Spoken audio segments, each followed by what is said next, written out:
Սիրելի հայրենակիցներ, շատ է խոսվում աշխատավարձերի, միջին աշխատավարձի բարձրացման մասին, տարբեր համեմատություններ են կատարվում այս թեմայով, բայց շատ կարևոր մի նյուանս բաց է մնում հանրային քննարկման տիրույթից, խոսքը վերաբերում է աշխատավարձերի բարձրացման որակական հատկանիշին կամ դրա սոցիալական բաղադրիչին։ Աշխատող աղքատների կյանքի որակը նախորդ 5 տարիներին նվազել է գնաճով պայմանավորված, եւ սրա հիմնական պատճառներից են աշխատավարձերի անարդար բաշխումը, խորացումն ու ներառականության անարդար բաշխման խորացումը եւ ներառականության նվազումը։ Հիմա փաստերը պաշտոնական վիճակագրությունից։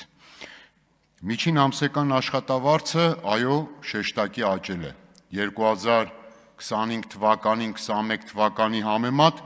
մաքուր ժողովրդի լեզվով ասած միջին աշխատավարձը, այսինքն առանց հարկերի եւ պարտադիր այլ վճարների, աճել է շուրջ 80,000 դրամով։ Իսկ նվազագույն աշխատավարձը, այդ աշխատավարձը ստանում են աշխատող աղքատները, աճել է ընդամենը 8,000 դրամով։ Այսինքն ներողություն 7,000 դրամով, այսինքն 10 անգամ ավելի պակաս։ Նվազագույն եւ միջին աշխատավարձերի հարաբերակցությունը այսպիսով 2025 թվականին դարձել է 31%։ Իդեպ սա նվազող միտում է ունեցել, որովհետեւ 2025-ի դեկտեմբերին այդ հարաբերակցությունը 25% էր։ 2021 թվականին այս հարաբերակցությունը 43% է եղել։ Նվազագույն սպառողական զամբյուղի արժեքը 2025 թվականին առողջապահության նախարարության տված նորմատիվներով հաշվարկված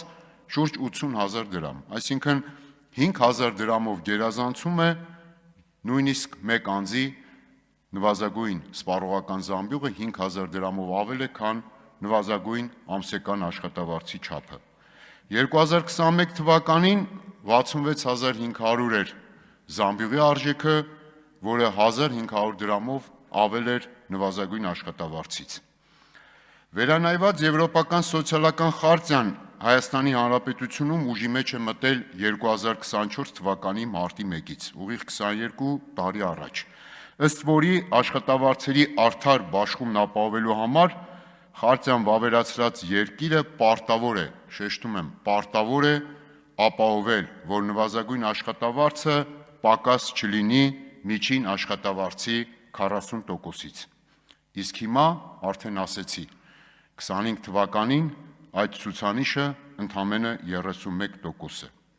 Կառավարության 2021-26 թվականների ծրագրով նախատեսված է նվազագույն աշխատավարձը դարձնել 85,000 դրամ, որի չափը փաստացի հիմա 10,000-ով պակաս է։ Իսկ միջին աշխատավարձի 40%-ը դարձնելու համար միջազգային պարտավորությունը կատարելու նպատակով անհրաժեշտ է, որ նվազագույն աշխատավարձի չափը բարձրանա եւ դառնա 95,000 դրամ։